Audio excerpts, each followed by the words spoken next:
Yo mga idol!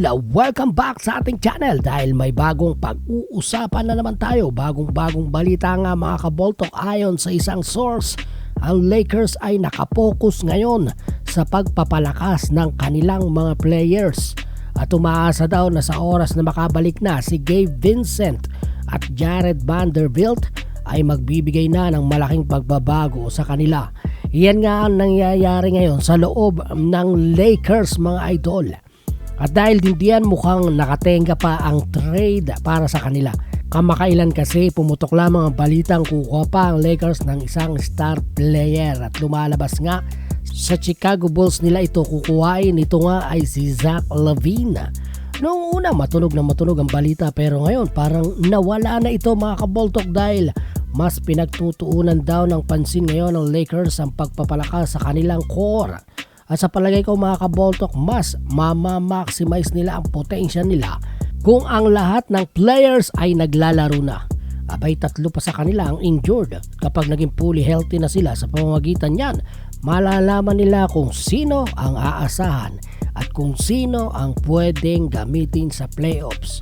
Malalaman din nila kung makikipag-trade pa ba sila o hindi na. Dahil aminin man natin o hindi, sapat na ang 17 laro upang malaman kung sino ang pwedeng i-trade at pagkatiwalaan. Pero dahil nga may injured player pa ay maaaring naudlot pa ito. At sa ngayon, ang nakikita lamang natin ay naroon pa talaga si LeBron James. Siya pa rin ang bumubuhay sa Lakers.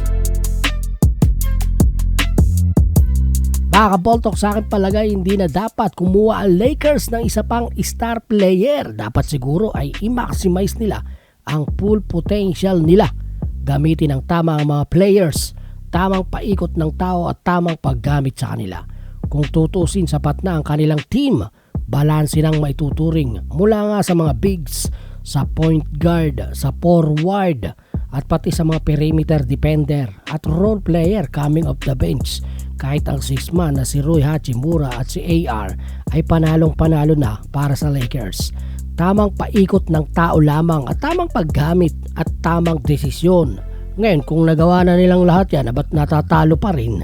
Abay, tama lamang siguro ang sinabi ni Kendrick Perkins na kumuha pa ng isang star player ang LA Lakers.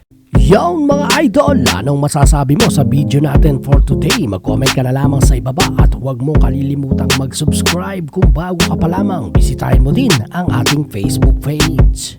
Basketball talk, ipapakita